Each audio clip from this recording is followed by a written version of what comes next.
자, 계속해서 다음 문제 풀어보도록 하겠습니다, 여러분. 자, 15번이죠. 자, 다음은 재산세 납세의무자죠, 여러분. 납세의무자 별표 3개. 아주 조금 요거는 난이도가 조금 어려운 문제입니다, 여러분. 자, 옳은 거 물어봤습니다. 자, 1번. 갑이 을에게 재산을 매도했다. 그래서 갑이 을한테 팔아버린 거죠. 자, 그래서 이제 재산이 소유권 누구한테 넘어온 거죠? 을한테 넘어온 거죠. 근데 이때 을이 소유권 이전 등기를 이행하지 않았더라도 사실상의 수는 누구다? 그러면 을이다. 여기까지 맞는 말이죠. 을한테 넘어왔으니까. 자, 그런데 문제는 뭐라 하냐 해서 그러면 등기를 하지 않았을 때 어떻게 할 거냐죠.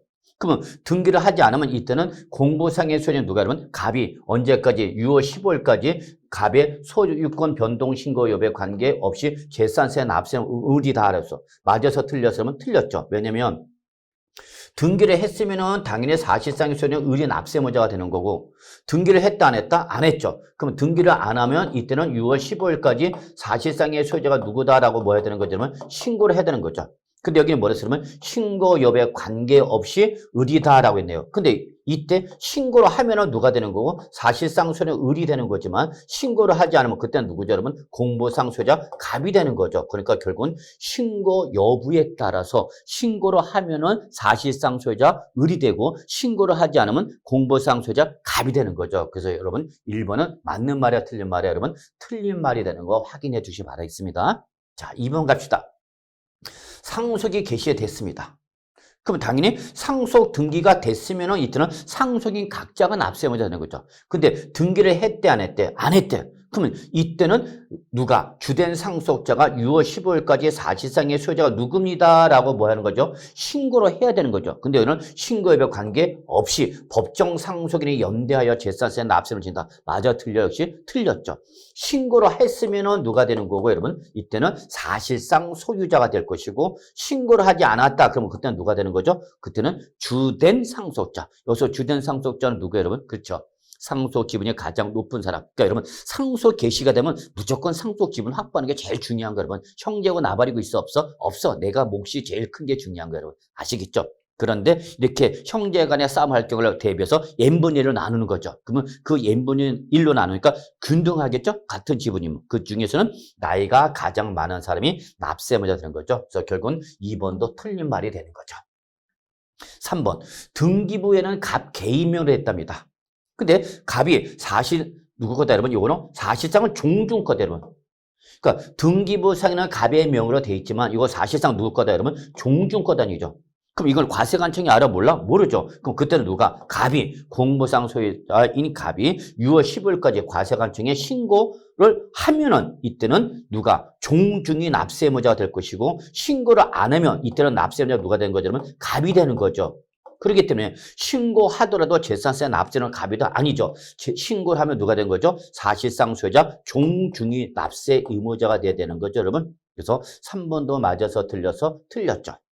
자, 4번. 국가가 선수금, 즉 국가나 지방자치가 선수금을 받아 조성하는 매매형 토지여서 사실상 조성이 완료된 토지의 사용권을 무상으로 받은 경우에 그 사용권을 무상으로 받은 자.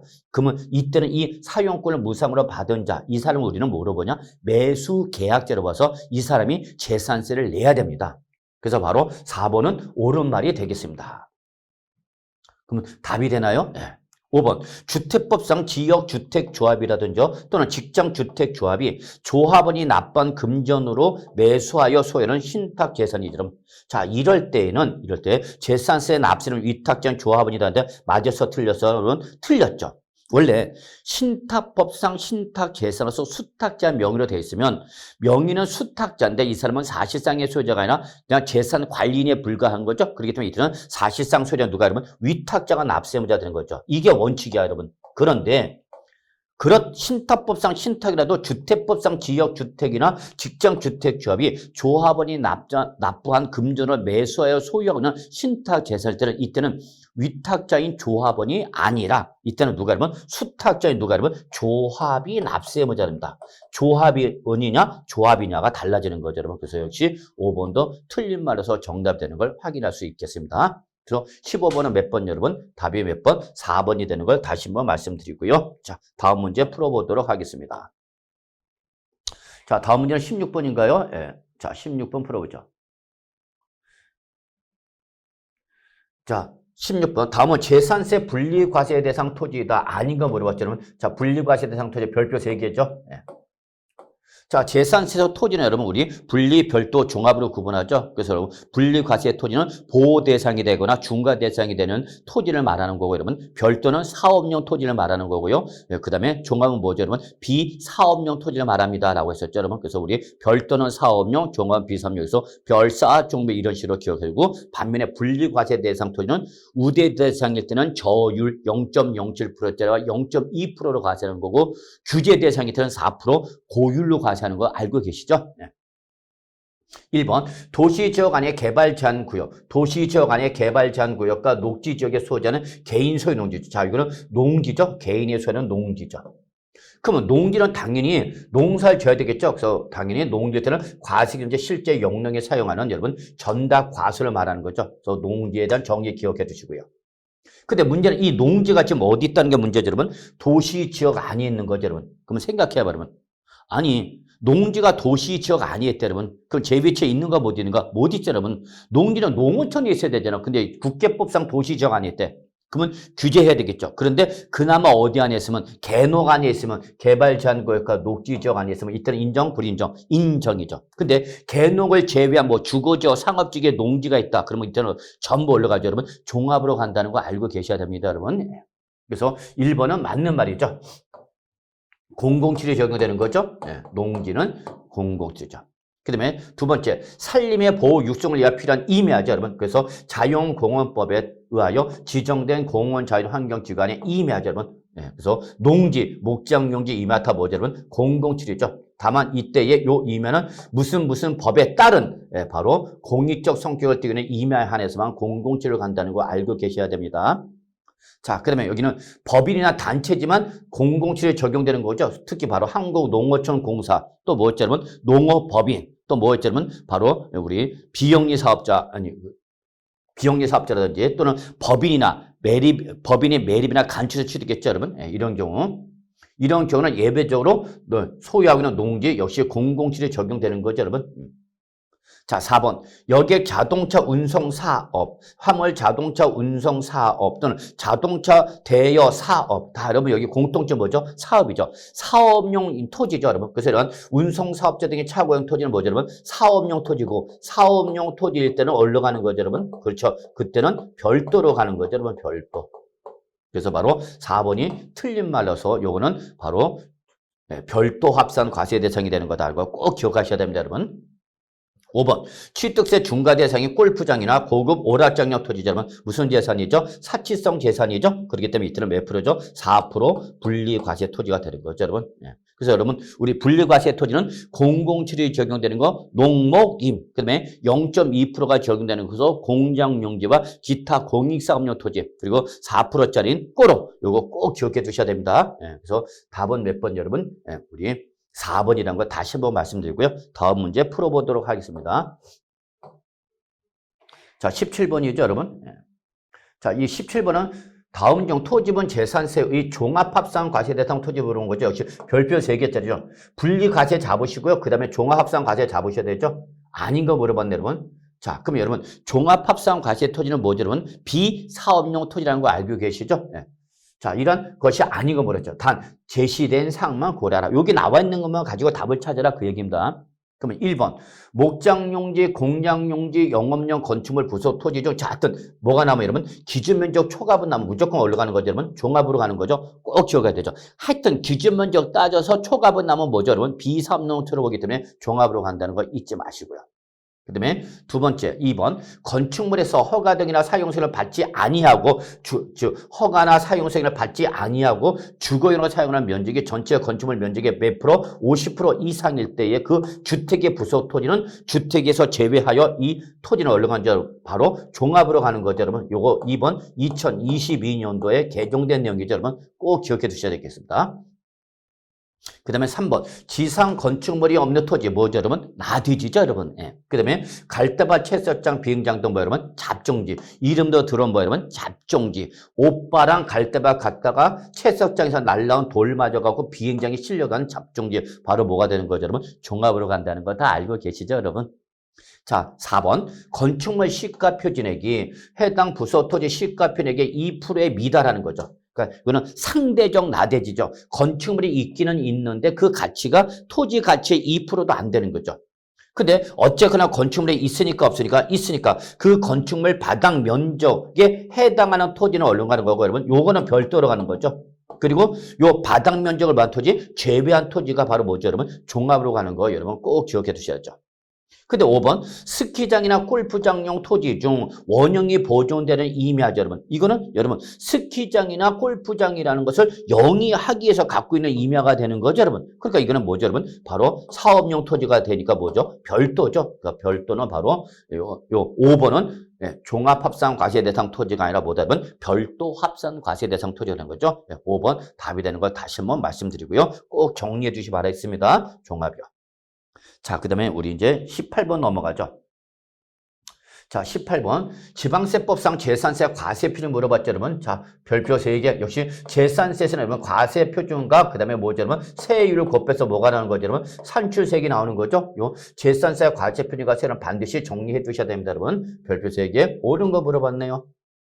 그러면 1번 토지, 건축물, 주택 뭐죠? 부동산이죠. 자, 이러한 부동산에 대한 재산세 과세표준을 물어보면 재산세 과세표준을 물어보면 두 가지죠, 여러분. 뭐죠? 시가 표준에 곱하기 뭐가 나왔는지 여러분? 공정시장 가입비율이 나와야 되죠. 근데 여기 지금 공정시장 가입비율이 나와서 안 나와서 안 나왔죠, 여러분. 그렇기 때문에 1번은 맞는 말로 해석해야 돼요? 틀린 말로 해야 돼요? 틀린 말로 해야 되죠. 시가 표준에 곱하기 뭐가 되는 거죠, 여러분? 공정시장 가입비율이 돼야 되는 거죠.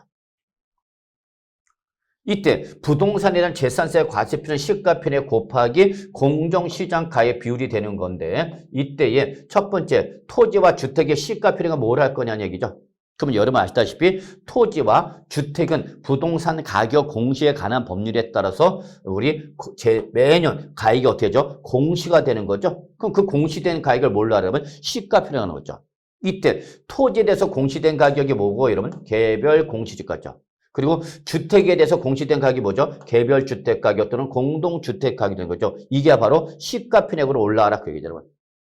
그 다음에 3번 모든 토지와 건축물의 공정시장 가격은 몇 프로죠? 여러분 70%. 시가편액의 80%가 아니라 70%죠, 여러분 70%. 네. 그래서 3번 틀렸죠? 1번, 3번 틀렸고 일단 2번이 답이 되는 건 뭐 여러분이 다 알고 계실 거라 믿고요. 그래서 2번이 답이죠. 자, 4번. 2022년도에 한정하여 모든 주택의 시가편액이 9억을 초과하는 주택을 포함하여 모든 주택이 공정시장가로 45%다 하는데 맞아서 틀려서 그러면 틀렸죠. 자, 올해 2022년도에 한해서만 공정주택의 공정시장가표를 45% 하는 것은 모든 주택이 아니라 뭐일 때죠, 여러분? 그렇죠. 1세대 1주택일 때죠. 1세대 1주택일 때만 45%가 적용되는 겁니다. 그러면 다주택자일 때는 몇 프로 가는 거고 60%로 가는 거고 1세대 1주택자 하나서 바로 45%고요. 특히 9억 원을 뭐 할 때는 초과하는 것도 포함한다는 거 기억해 두시기 바랍니다. 자, 5번. 그래서 4번도 틀린 말이죠. 5번. 주택은 하는데 2명 이상이 있지 뭐 하죠, 여러분? 공동소유하거나 토지와 건물의 소유가 어떻다? 다를 경우. 그래서 2명 이상이 공동소유하거나 구분 소유하는 거죠. 그래도 주택분 재산 항상 몇 개 나와야 돼요, 여러분? 하나만 나와야 되는 거죠. 그래서 해당 주택에 대한 세율을 적용할 때 해당 주택의 토지와 건물가액을 자 구분한이 아니라 뭐예요, 여러분? 여기는 합산한이죠, 여러분. 합산한. 만약에 토지와 건물가액을 뭐하면 구분하면 재산세가 몇 개 나오는 거라면 2개가 나오는 거죠. 그러면 안 돼. 주택분 재산은 항상 하나만 나와야 되기 때문에 설사 이렇게 주택 하나를 2명 이상이 구분 소유하거나 공동 소유하더라도 과표는 몇 개 나와야 되면 하나만 나와야 되는 거죠. 그래서 요 주택의 토지와 건물가를 뭐야, 여러분? 합산한 일괄 공시하는 과표에 해당하는 세율을 정하는 거죠. 그래서 과표에 해당 세율이죠. 이때 해당 세율은 뭐죠, 여러분? 우리 기본적으로 누진세율이 돼 별장은 4% 비례세율이 되고 여러분 특히 1세대 1주택자로서 시가표에 9억이 할 때는 특례세율 적용되는 거 알고 계시죠, 여러분? 그래서 5번도 틀린 말이 되는 거죠. 그래서 답은 몇 번, 여러분? 2번 다시 한번 말씀드리고요. 자, 다음 문제 풀어보도록 하겠습니다. 자, 다음 문제 여러분 19번이네요, 여러분. 자, 19번 재산세 과세 기준과 납부기한이죠. 자, 이거는 재산세 부가징수제 여러분 가장 기본이죠, 여러분. 이거 뭐 이미 다 여러분 머릿속에 세팅되어 있을 거라 믿습니다. 자, 옳지 않은 거 물어봤죠, 여러분. 1번, 재산세 과세를 매년 6월 1일로 한다. 맞는 말이죠, 여러분? 당연히, 우리 재산세 과세는 6월 1일 기억해 두셨죠. 그 다음에 납부기한은 건물이냐, 토지냐, 주택에서 달라지는 거죠. 그래서 여러분, 우리 토구, 건칠, 하반화 이런 식으로 외웠는데, 자, 이때 건축물은 언제죠, 여러분? 매년 7월 하반을 내야 되는 거죠. 자, 그 다음에 토지는 언제 내는 거죠, 여러분? 매년 9월 하반을 내야 되는 거죠. 근데 이때 해당 연도 부가세액이 20만 원 이하일 때, 20만 원 이하인 경우에는 조례로 정하는 바에 따라서 납기를 7월 16일부터 7월 31일까지로 한꺼번에 부가 징수할 수 있다라고 했는데 이거 맞아서 틀렸어? 그러면 틀렸죠. 토지에 대한 재산세는 세가 관계이시 없이 20만 원 이하더라도 무조건 언제가 되는 거죠, 여러분? 7월 16일부터 7월 31일까지가 되는 것이 아니라 언제죠, 여러분? 9월 16일부터 9월 말일까지가 되는 거죠, 여러분. 이때까지 한 건에 부가 징수할 수 있는 거죠, 여러분. 이때 요거는 징수할 수 없는 거죠, 여러분. 그래서 3번 맞아서 틀려서 여러분 틀린 말이죠. 그래서 토지는 세가 관계이시 없이 20만 원 이하가 나오더라도 무조건 언제다? 그러면 9월 16일 날에 9월 16일부터 9월 30일까지 한꺼번에 이때 징수하는 거고 이렇게 7월 달에 땡겨서 징수할 수는 있다 없다? 없는 거죠, 여러분. 그래서 2번이 틀린 말에서 3번이죠. 3번이 틀린 말에서 정답 되는 거 확인해 두시기 바라겠습니다. 자, 4번 주택이죠.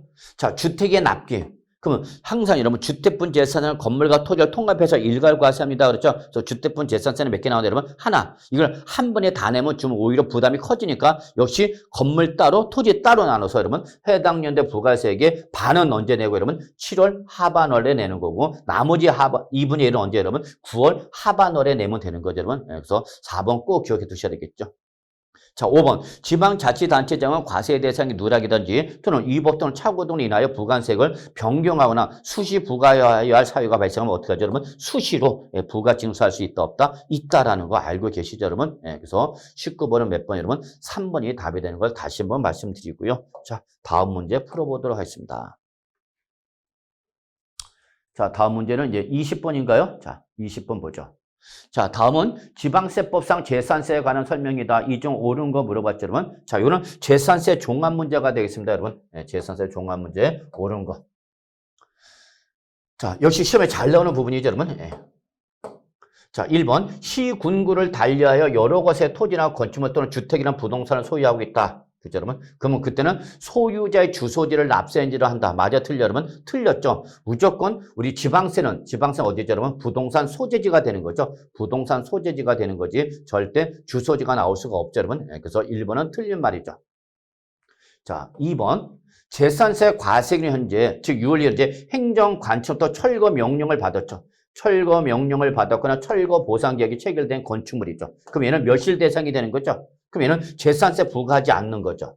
그런데 문제는 건축물이 비과세 대상이지 그 밑에는 뭐냐 여러분? 부속 토지는 얘는 멸실 대상이야? 멸실 대상이 아니야? 멸실 대상이 아니잖아요, 여러분. 토지는. 그렇기 때문에 얘는 정상적으로 어떻게 하는 거죠, 여러분? 과세를 하는 거죠, 여러분.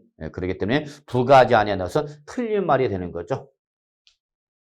3번. 별장과 고급주택에 대하여는 4%를 낸다. 아니죠, 여러분. 별장만 4%죠. 별장만 사치성 4%고, 여러분. 뭐는? 고급주택은 일반 주택과 똑같이 뭘로 가는 거죠, 여러분? 누진세로 가죠, 여러분. 누진세율로 간다는 거 여러분이 알고 계셔야 되겠습니다. 그래서 3번도 틀린 말이죠. 자, 4번. 법인이 소유하는 재산으로서 법인 장부 등에 하여 사실상 거래가에 증명되는 경우에도 무조건 뭐를 시가 편익을 과세표한다. 맞는 말이죠. 재산세 과세표는 뭐로 갖고 한다, 여러분? 시가 표준액만을 과표하는 거죠. 그래서 바로 4번이 옳은 말로서 정답이 되나요? 정답이죠. 5번. 해당 연도에 부과할 토지분 재산세가 20만 원 이하일 때는 이때는 7월 달에 한꺼번에 부가징수했다. 자, 이건 또 나왔네요, 여러분. 틀린 말이죠. 절대 토지분은 나올 수가 없다는 거 기억하시기 바랍니다. 토지분은 무조건 언제죠, 여러분? 9월 하반월이라는 거 잊지 마시고요. 그래서 5번도 틀린 말로 좀 정리해 두시기 바라겠습니다. 자, 이제 우리 이거 마무리하고요. 다음 문제 넘어가죠. 자, 이제 21번인가요? 자, 21번. 지방세법상 2022년 재산세에 관한 다음의 설명 중 틀린 거 물어봤죠. 역시 종합문제죠, 여러분. 자, 1번. 채무자 회생 및 파산에 관한 법률에 따른 파산 선고 이후 파산 종료의 결정까지 밑줄 파산 재단에 속하는 재산이죠, 여러분. 네, 이때는 공부상의 소유자가 재산세를 납부 의무가 있다. 그렇죠, 여러분? 요거 올해 2번 2022년도 개정된 내용이죠, 여러분. 정리해 주시기 바랍니다. 자, 2번. 공부상의 등재 현황과 사실상의 현황이 어떻다면 다르다. 또는 사실상 현황이 어떻게 했다 그러면 변경됐다. 자, 그런 경우는 이때는 해당 재산의 누가 여러분 사실상의 소유자가 과세기로부터 며칠 이내 여러분 15일 이내에 그 소재지를 관할하는 지방자치단체장 즉 시군구에게 그 사실을 알 수 있는 증거 자료를 갖춰서 어떻게 하죠 여러분 신고를 해야 된다는 거 잊지 마시기 바랍니다. 언제까지 여러분 6월 15일까지 요거 개정된 거죠 여러분. 정리해 두시고요. 자, 3번 건축물에서 허가 등이나 사용 승인에서 임시 사용 승인을 포함한 것을 받지 아니하고 허가나 사용 승인을 받지 아니하고 주거용으로 사용하는 면적이 전체 면적이 얼마 여러분 50% 이상이면 그때는 그 건축물 전체를 주택으로 본다 안 본다 안 보는 거죠. 주택을 보지 않으니까 이때는 여러분 주택 건물을 뭘로 과세하는 거고 여러분 건물분 재산세로 과세하는 거고 그 밑에는 토지는 뭘로 과세하는 거죠 여러분 토지분 재산세로 과세하는 거죠. 이때 이 토지분 재산세로 과세했던 이때 뭐로 분류가 된다 여러분 이거 종합으로 분류가 된다는 거 꼭 기억해 두셔야죠. 이때의 무허가 건축물 부수 토지는 토지분 재산세로 과세돼 뭐 여러분 종합합산 과세 대상 토지가 된다는 거 체킹해 두시기 바라겠습니다. 자, 그 다음에 4번 볼까요 여러분? 자, 4번. 관계 법령에 따라 허가 등을 받아야 함에도 불구하고 허가 등을 받지 않고 재산세 과세 대상 물건을 이용하는 경우에는 이때는 사실상 현황에 따라 재산세를 부과하면 오히려 재산세 부담이 낮아지는 경우에도 사실상의 현황에 따라서 재산세를 부과한다. 자, 이게 맞는 말이냐 이죠. 자, 원칙은 우리 실질 과세 원칙에 따라서 올라가는 거죠, 여러분. 사실상 현황에 따라서 과세하는 거죠. 근데 문제는 사실상 현황에 따라서 재산세를 어떻게 하면 부과하면 오히려 세금이 어떻게 되냐면 낮아진답니다. 그럼 과세관점 세금이 적게 들어가 싫어요, 좋아요? 싫어하겠죠. 그럼 이때는 사실상이 아니라 올라가는 거죠, 여러분. 공부상이죠. 네, 공부상 현황에 따라서 재산세를 부과하는 거죠. 역시 이번 2022년도에 개정된 내용이니까 여러분 정리해 주시기 바랍니다. 또 4번은 맞아서 틀려서 여러분 틀린 말이라는 거 기억해 두셔야겠죠. 자, 5번. 법인이 소유하는 주택의 세부담 상한은 주택의 공시 가격과 관계없이 무조건 100분의 150이다. 그렇습니다, 여러분. 올해 역시 개정된 내용이죠. 그래서 법인이 소유하는 주택일 때는 여러분 이때는 105, 110, 130을 적용하지 않고요. 원칙 무조건 몇 프로? 150% 적용한다는 게 올해 개정사항이죠. 그래서 요 105, 110, 130은 누구일 때만? 개인이 소유하는 주택일 때만 105, 110, 130으로 가는 거고 법인일 때는 얼른 간다면 150으로 간다는 거 확인해 두시기 바라겠습니다. 아시겠죠, 여러분? 네, 그래서 21번은 답이 몇 번 여러분? 4번이라는 거 다시 한번 말씀드리고요. 네. 자, 22번 넘어갈까요? 자, 22번. 2022년 개인 소유 주택분 종합부동산세 여러분. 자, 여러분 이제 종합부동산세 넘어왔습니다, 여러분. 제가 볼 때는 여러분 종합부동산세 한에서 2문제 정도 나올 걸로 예상이 되는데 여러분 한번 보죠. 자, 특히 우리 항상 종부세는 주택이 기본이죠. 특히 개인 소유죠, 여러분. 그래서 특히 종합부동산세에서 주택은 개인일 때와 법인일 때가 같다 다르다 그러면 다르다는 거 알고 계시죠, 여러분? 그래서 개인 명의로 갖고 있는 주택과 법인 명의로 갖고 있는 주택을 비교하면 어디가 더 크다 그러면 법인의 명의로 갖고 있는 것이 더 크다라는 거 확인해 두셔야 되겠습니다. 자, 틀린 거 물어봤죠? 네, 별표 3개 여러분 꼭 좀 잘 정리해 두시기 바랍니다. 기본입니다. 1번. 신탁법에 따른 수탁자 명의로 등기 등록된 신탁주택의 경우는 이때는 수탁자가 종합부동산세를 납부할 의무가 있다. 맞아, 틀려, 여러분? 틀렸죠. 이때 수탁자 명의로 되어 있지만 이거는 공부상의 소유자 불가하고 사실상의 소유자는 누구니까 여러분? 위탁자, 여러분. 그렇기 때문에 이때는 사실상 소유자는 누가 여러분? 위탁자가 되는 거죠. 여러분, 위탁자가 되는 거다. 네. 그래서 요때는 우리 수탁자가 아니라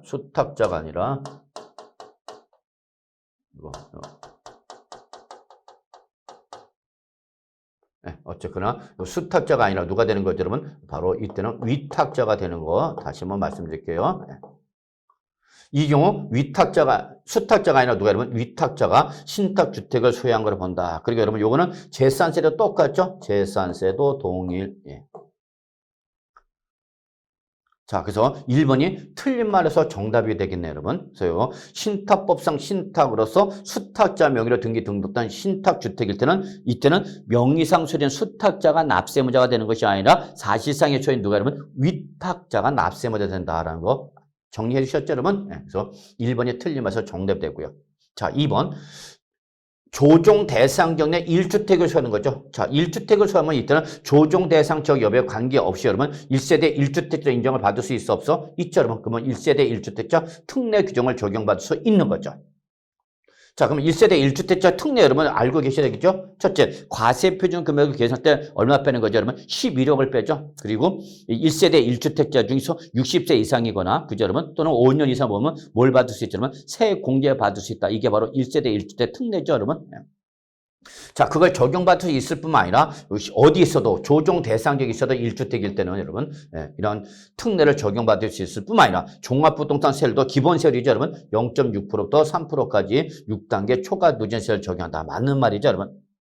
근데 3번 납세 의무자가 2주택 이하로서 우리 조정 대상 지역의 2주택을 소유한 경우를 제외한 경우, 즉 이건 뭐죠, 여러분? 조정 대상적이 아닌 지역에 2주택이 있는 경우를 말하는 거죠. 그럼 이때는 1주택자 똑같은 거죠, 여러분. 그렇기 때문에 이때는 0.6%부터 3%까지 6단계 초과 누진세를 적용하는 거죠. 자, 4번. 납세무자가 몇 주택 이상이면 3주택 이상을 소유하거나 또는 조정 대상적 내 몇 주택이면 2주택을 소유하겠다. 그럼 요거 3주택 이상이거나 조정 대상 내 2주택자는 투기 대상으로 보는 거죠, 여러분. 그럴 때는 요거의 더블이죠, 여러분. 2배로 가는 거죠. 2배. 그래서 몇 프로죠, 여러분? 1.2%부터 6%까지 6단계 초과 누진세를 적용한다는 걸 잡아두셔야 되죠. 자, 그 다음에 세부담 상한선, 역시 종합부동산세도 세부담 상한선 적용해야 되겠죠? 보유세이기 때문에. 그래서 기본적으로 여러분 0.6%부터 3% 6단계 초과 누진세를 적용 대상일 때 몇 프로죠, 여러분? 150%가 적용되는 거죠. 그런데 이렇게 3주택 이상을 소유하고 있거나 또는 조정 대상의 2주택으로서 몇 프로 적용되면 우리 1.2%부터 6%까지 6단계 초과 누진세율 적용 대상이면 이때는 세부담 상한선이 몇 프로가 된 거죠, 여러분? 300%가 된다는 거 여러분 확인해 두시기 바랍니다, 여러분. 그래서 결국 22번은 몇 번, 여러분? 1번이 틀린 것에서 정답이 되는 거 다시 한번 말씀드리고요. 다음 문제 넘어갈까요, 여러분?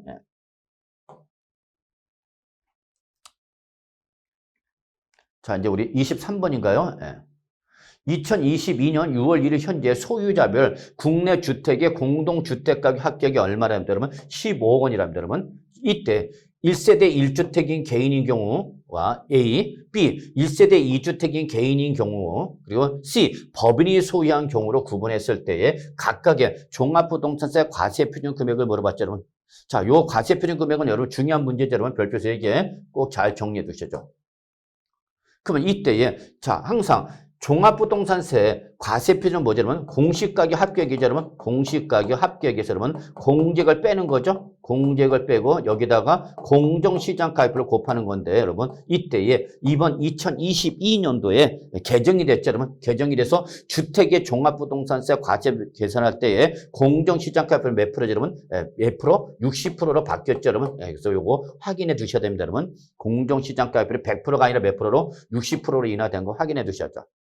다만 1세대 1주택일 때는 여러분 요 15억 원에서 그죠, 여러분? 15억 원에서 공제되는 가액이 얼마 돼요, 여러분? 11억이 되겠죠, 여러분? 그래서 여기는 11억을 빼는 거죠. 그러면 15억에서 11억을 뺐으니까 얼마죠, 여러분? 4억이 남았죠? 4억 원에 몇 프로면 60%, 4, 6이 24 얼마예요, 여러분? 2억 4천만이 되겠죠. 그래서 답은 무조건 4번이 되겠네요, 여러분. 근데 다주택일 때는 10억에서 얼마 빼는 거죠, 여러분? 6억을 빼야 되는 거죠, 여러분? 얘는 6억을 빼는 거죠. 그럼 15억에서 6을 빼서 얼마죠? 9죠? 9억에다가 몇 프로면 60%, 9, 6, 54, 5억 4천만이 되는 거죠, 여러분. 자, 근데 이게 누가 갖고 있으면 여러분? 법인이 갖고 있답니다. 그럼 법인은 공제 금액이 있다, 없다? 없는 거죠, 법인일 때는. 그렇기 때문에 공시가격이 얼마라면 15억 원이죠. 15억 전체에 대해서 60%는 얼마라면 9억 원이 과표가 되는 거죠. 그래서 법인일 때가 제일 크고요. 그 다음에 여러분 1세대 1주택일 때가 제일 적은 거죠, 여러분. 그래서 순서가 이렇게 된다는 거 여러분 너무나 여러분 중요한 부분이니까 꼭 잘 정리해 주시기 바라겠습니다. 그래서 답은 몇 번, 여러분? 4번이죠. 자, 이렇게 하고요. 다음 문제 24번 보겠습니다. 자, 24번 역시 2022년 종합부동산세에 관한 다음의 설명 중 옳지 않은 거 물어봤죠, 여러분. 별표 3개. 하여튼 종합 문제는 하나에서 두 문제다 보니까 여러분 개별 종합 문제가 제일 많이 나오죠. 종합 문제가. 자, 볼까요? 옳지 않은 거 물었죠. 1번, 법인이 소유하는 주택이죠. 법인이 소유하는 주택이죠, 여러분. 예. 대한 종합부동산세 과세표를 물어봤죠, 여러분. 그러면 이때는 주택 공시가격 합계액에서 여러분, 그죠? 6억을 공제한 금액에 공정시장가격 100%를 곱한다라고 했는데 맞아서 틀려서 여러분, 틀렸죠? 방금 전에 하셨던 것처럼 법인일 때는 6억을 공제한다, 안 한다, 안 하는 거죠, 여러분. 예, 그냥 합계액에 대하여 공정시장가격 100%가 아니라 몇 프로 다 바뀌었다, 여러분? 60%죠. 요 60% 모든 주택입니다. 개인 법인 구분 없이 모든 주택일 때는 올해 2022년부터는 60%가 개정된 거죠, 여러분. 네, 그래서 1번이 틀린 말에서 정답이 된다는 거 여러분 꼭 알고 계셔야 됩니다. 2번 누구죠? 개인이죠. 자, 개인이 어디에 여러분? 조정 대상의 2주택을 소유하겠답니다. 그럼 요 우대 규제가 되는 거죠. 그럴 때는 1.2%부터 6%까지 6단계 초과 누진세를 적용해야 되는 거죠, 여러분. 네, 그래서 2번 맞죠. 3번. 개인이 조정 대상직이 아닌 즉시 2주택이랍니다, 여러분. 자, 그러면 이때는 몇 프로죠, 여러분? 0.6%부터 0.6%부터 3%까지 6단계 초과 누진세를 적용하는 거죠. 그럼 그때의 세부담 상한선은 몇 프로가 되는 거죠, 여러분? 150%가 되는 거죠. 자, 4번. 법령에 따른 1세대 1주택자로서 과세는 몇 살이죠, 여러분? 60세 이상이면서 몇 년, 여러분? 5년 이상을 보였다. 그때는 60세 이상이니까 연령별 공제율, 5년 이상 했으니까 뭐 여러분? 보유기간별 공제를 받는 거죠.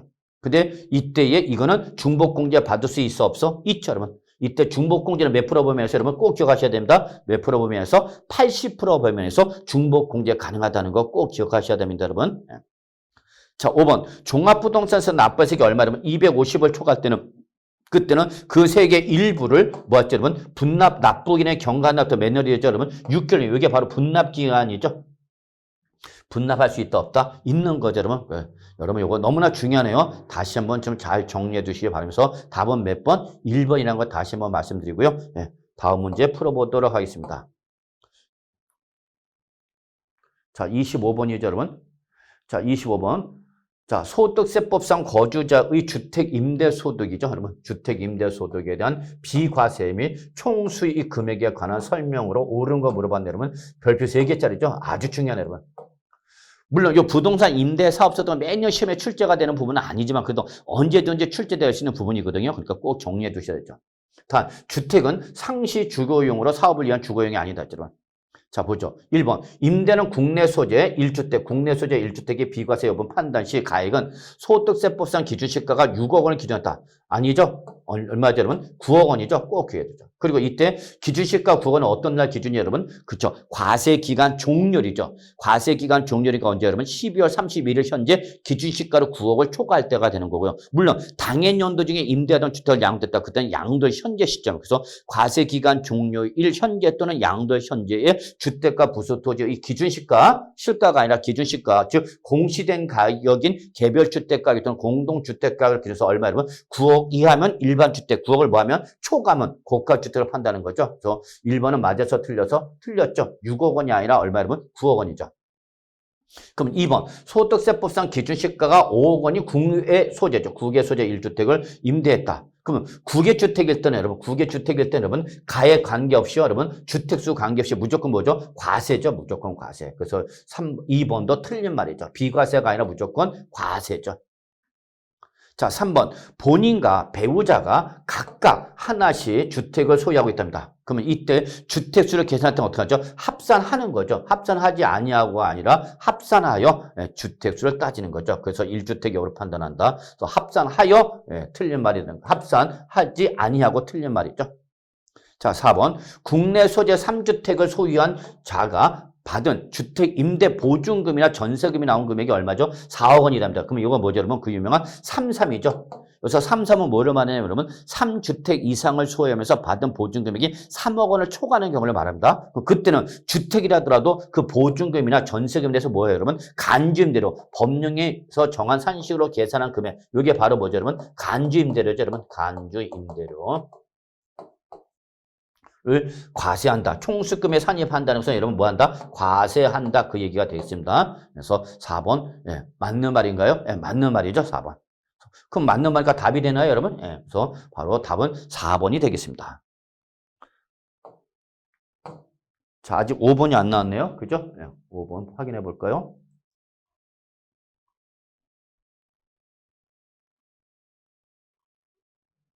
네, 5번이 여기 나왔네요. 여러분 25번 5번이. 자, 보죠. 부부가 각각 주택을 한 채씩 보여야 됩니다. 부부가 각각 주택을 한 채씩 보여야 됩니다. 그러면 비록 소유자는 다르지만 부부니까 어떻게 하죠? 여러분 합산한 거죠. 그러니까 몇 주택이 되는 거죠? 여러분 2주택이 되는 거죠. 그럼 과세가 되는 거죠? 2주택이니까. 이때 과세를 하려고 하는데 1주택을 임대해서 받은 연간 얼마냐면 1,800만 원 임대료입니다. 이건 뭐죠? 여러분 소규모 주택 임대 소득이죠. 즉 2천만 원 이하일 때는 이때는 여러분 과세를 하되 여러분 뭐죠? 여러분 14% 분리 과세. 그죠? 여러분 하되 만약에 납세자라고 하면 선택하면 뭐 하죠? 여러분 종합과세를 선택할 수 있게 하는 거죠. 그런데 여기는 뭐랬죠, 여러분? 과세소득이 없다. 맞아, 틀려? 틀려. 과세한다니까. 왜 과세소득이 없어? 다만 그 과세를 14% 분리과세를 할 거냐, 종합과세 할 거냐. 이거는 납세문제가 뭐 하는 거죠? 선택하는 거죠, 여러분. 자, 26번. 양도소득세가 과세되는 경우로 옳은 거 물었죠. 자, 여기부터 이제 우리 양도소득세를 물어보네, 여러분. 그래서 양도세는 5문제에서 6문제 정도 나온다 보시면 되겠습니다, 여러분. 자, 별표 2개 정리해 두시고요. 자, 옳은 거 물어봤죠? 그러면 1번 토지와 건물이죠. 그러면 토지와 건물은 무조건 과세 대상인 거죠.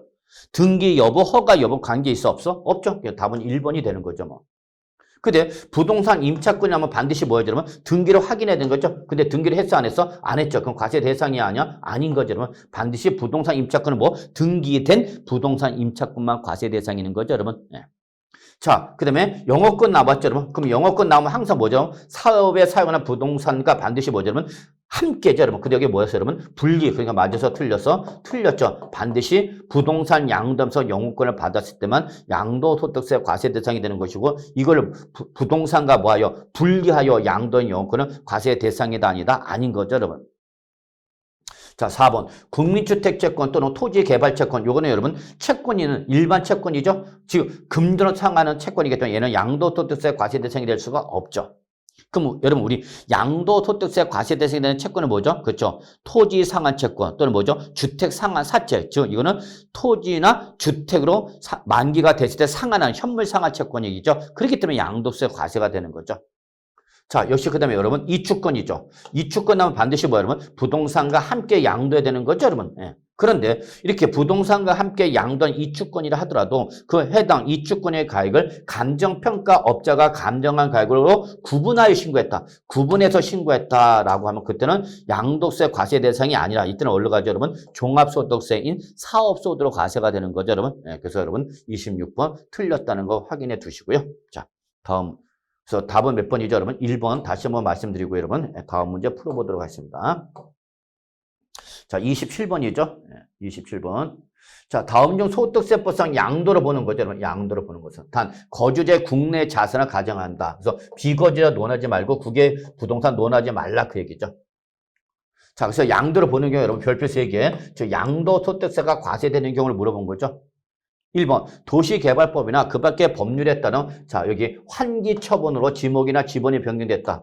여러분 양도로 보지 않는 국대죠. 그래서 여러분 꼭 기억하셔야 돼요. 환기처분에 인한 지목이나 지번의 변경 또는 보류지 충당남은 양도다 아니다? 아니다라는 거 잊지 마시기 바라겠습니다. 그래서 얘는 양도세 과세 대상이 아니죠. 2번 부담부 증여가 나왔죠. 여러분 아주 중요하죠. 부담부 증여는 개별 문제 출제 가능합니다. 그랬죠.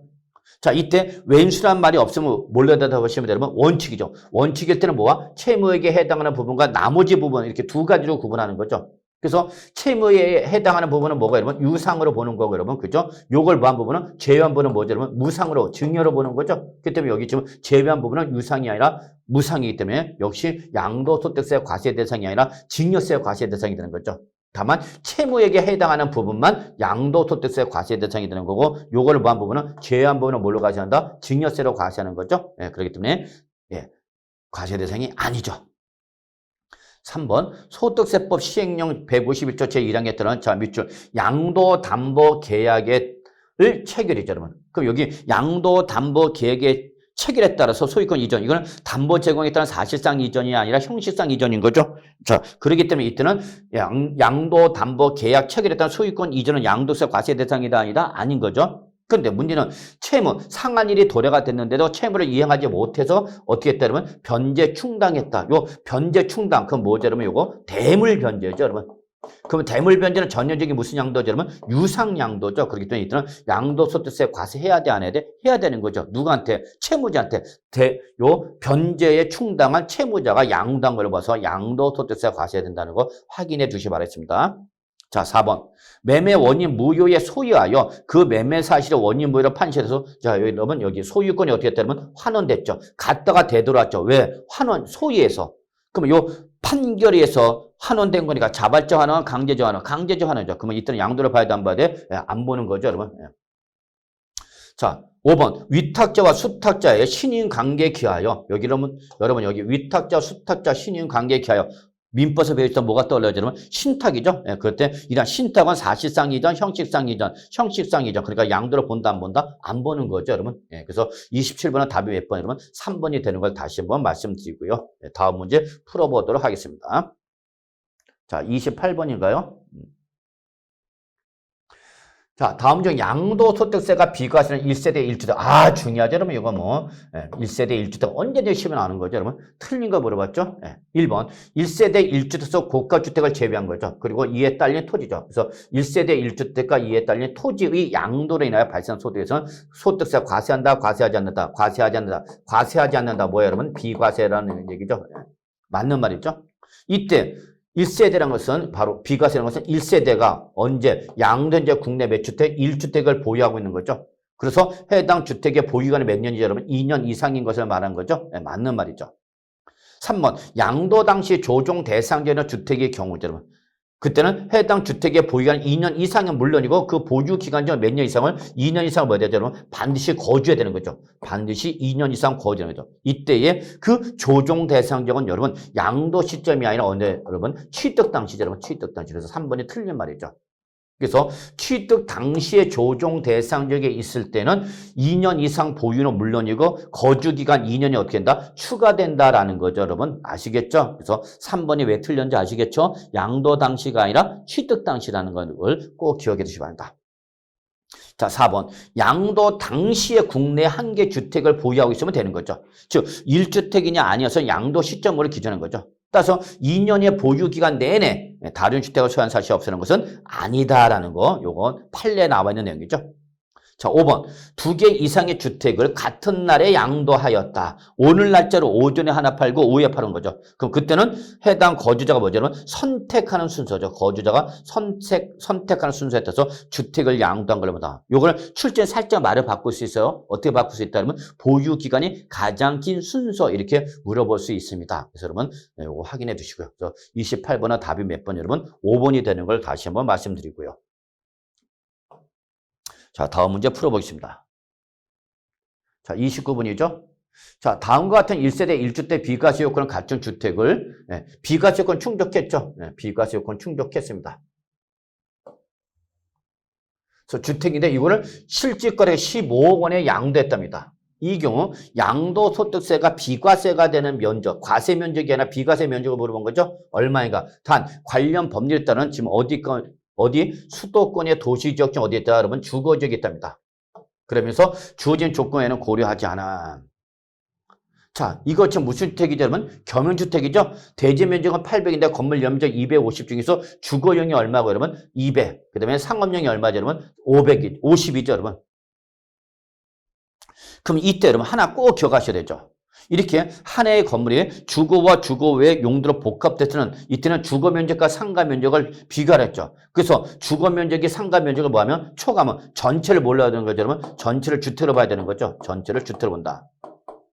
그런데 문제는 얘가 여러분 15억 원에 양도했다. 15억 원에 양도했다면서 뭘 얘기하는 거죠, 여러분? 바로 여러분 요거 아셔야 됩니다. 15억 원에 양도했으면 여러분 무슨 주택이죠, 여러분? 고가주택이죠. 양도 당시 주택과 부수 토지의 실질거래가 합격이 얼마냐면 12억 원을 초과한 주택을 우리가 뭐라 한다면 고가주택이죠. 그러면 고가주택일 때는 이때는 전체를 주택으로 보는 것이 아니라 뭐만 주거용만 주택으로 보는 거고 주거용만 주택으로 보는 거고 그죠, 여러분? 상가는 주택으로 본다 안 본다? 안 보는 거죠, 여러분. 이걸 보셔야 되겠죠. 그래서 어떻게 되죠, 여러분? 안분 계산해야 되겠죠, 여러분. 자, 그러면 여러분 여기 보십시다.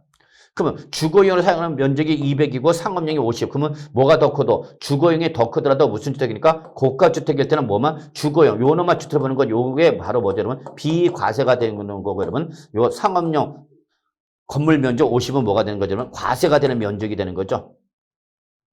지금 뭘 물어봤죠, 여러분? 비과세 면적을 물어봤기 때문에 비과세에 대한 건물 면적 얼마 되는 거 그러면 200이 돼야 되겠죠.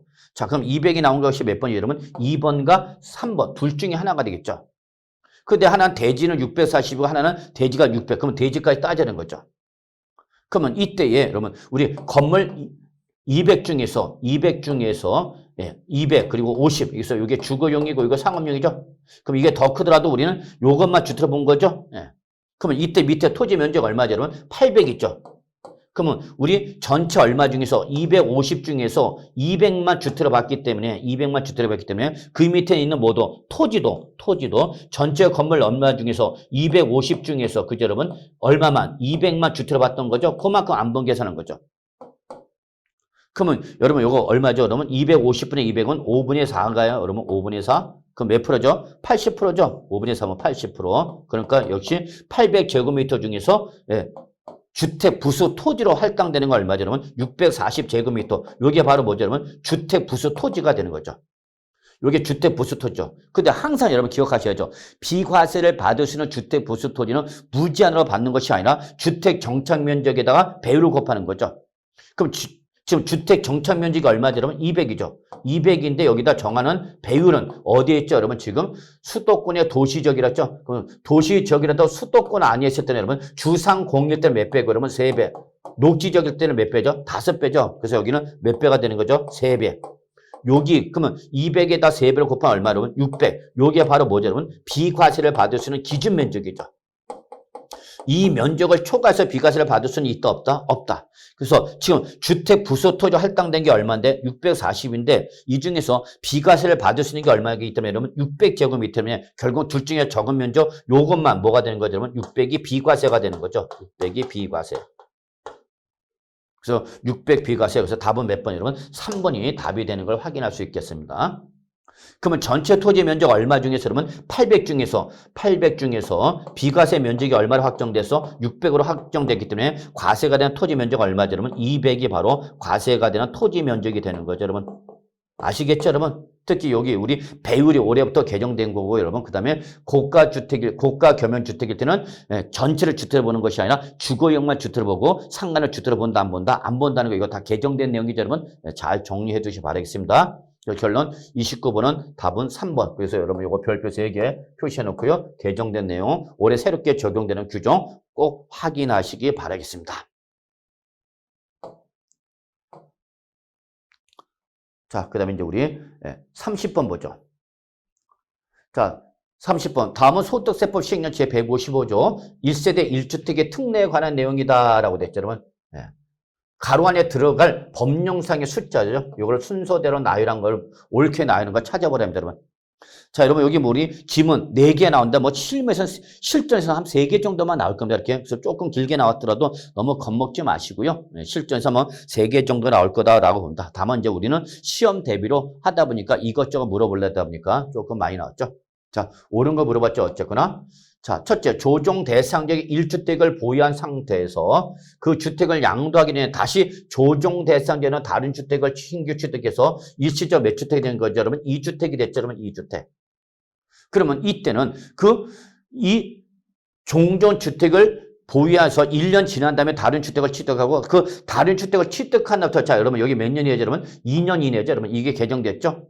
그래서 2년 이내에 종전주택을 반드시 처분해야 되는 거죠. 언제부터? 2022년 5월 10일 이후에 양도하는 것부터 요 개정된 규정이 적용되는 거죠. 그래서 여러분 이거 개정된 내용이라는 거 잊지 마시기 바랍니다. 그리고 요거는 취득세도 똑같죠, 여러분. 취득세도 동일하게 적용된다. 다만 취득세는 2022년 6월 30일자로 개정됐다는 것 좀 확인해 두시고요. 그래서 어쨌거나 일시적 2주택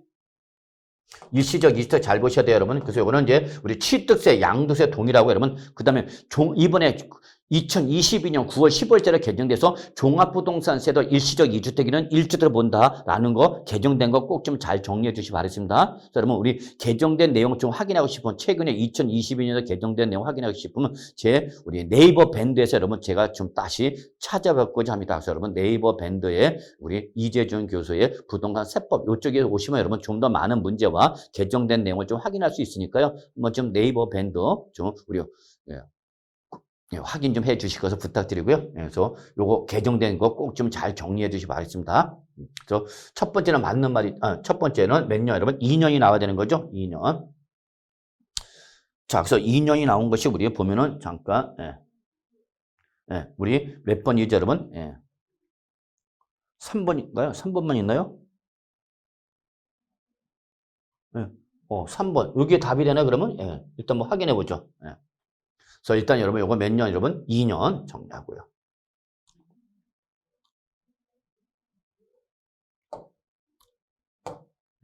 요거 2년. 그다음 두 번째 갑시다. 취약이나 근무상해형평이나 질병의 요양 등으로 취득한 수도권 밖에 위치하는 주택. 이때 수도권 밖에 위치하는 주택이 바로 뭐죠, 여러분? 지방주택이죠. 그래서 지방에 있는 거 왜 취득했대? 취약이나 근무상해 질병의 요양. 요 세 가지 등의 사유로 취득한 거죠. 그리고 그 외에 뭐죠, 여러분? 일반 주택이죠. 그래서 항상 여러분 특정 주택과 일반 주택이 나오면 여러분 항상 일반 주택을 먼저 양도합니다. 이렇게 수도권 밖에 있는 지방주택과 일반주택 각각 하나씩 소유하고 있는 1세대가 요 사유, 취약이나 근무상 형편이나 질병 요양, 이러한 사유가 해소가 되면, 해소가 되나부터 몇 년 내죠? 그러면 3년 이내, 여러분. 3년 이내 반드시 어떤 걸 처분해야죠? 일반주택을 양도해야만 1주택을 본다는 거죠, 여러분. 그래서 바로 2년, 그 다음에 3년, 맞았죠? 자, 3번. 수도권 밖에 읍 또는 면적이죠, 여러분. 여기는 농어촌적이죠. 예, 소재는 농어촌 주택과 그 밖에. 자, 일반 주택 나왔네요. 그럼 어떤 걸 처분하라고요? 일반 주택을 먼저 처분해야 되는 거죠. 이때 하나씩 소유는 1세대가 일반 주택을 양도하는 경우 맞죠. 단 귀농주택일 때는 귀농주택 취득 후 이때는 몇 년 이내죠, 여러분? 5년 이내죠, 여러분. 5년 이내 반드시 최초로 양도 딱 한 번만 요 혜택을 준다라는 것이 귀농주택의 특징이라는 것 좀 기억해 두시고요. 자, 네 번째, 법령에 따른 장기 임대주택이라든지 또는 뭐 여러분, 뭐가 있죠, 여러분? 우리 장기, 어린이집이죠, 어린이집. 그래서 임대주택이나 어린이집을 하는 사업자가 그 해당 임대주택이나 어린이주택 외에 본인이 거주하는 주택이죠. 그 주택을 양도를 했었죠. 그럼 이때는 그 몇 년 이상을 2년 이상을 해당 주택에서 뭐 하고 있어야죠? 거주하고 양도하면 이때는 몇 주택 본다면 1주택을 보는 거죠. 다만 요 혜택 임대주택일 때는 특히 요 임대주택일 때 요 혜택은 생애 한 차례만 거주주택을 최초로 양도할 때 한해서만 혜택을 준다는 거 잊지 마시기 바랍니다, 여러분. 그래서 답은 몇 번, 여러분? 바로 3번이 되는 걸 확인하시고요. 꼭 좀 잘 정리해 주시기 바랍니다. 이거는 1주택의 예외 규정이라는 거 잊지 마시고요. 자, 그다음에 우리 다음 문제 풀어볼게요, 여러분. 자, 이제 31번인가요, 여러분?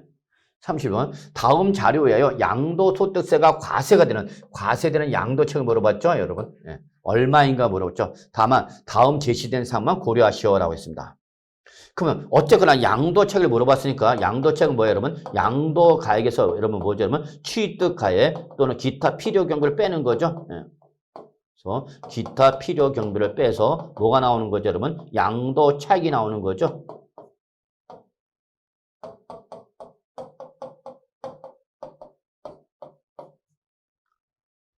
자, 여기 나온 거면 그럽니다. 그럼 실질 취득가 얼마 제시가 됐죠, 여러분? 6억 제시가 됐네, 여러분. 실질 양도가 얼마, 여러분? 15억이죠. 자, 여러분, 15억 원이라는 순간 뭐가 떠올라야 돼요, 여러분? 떠올라야 되는 게 있어요, 여러분. 무슨 주택이야? 고가주택이죠. 고가주택.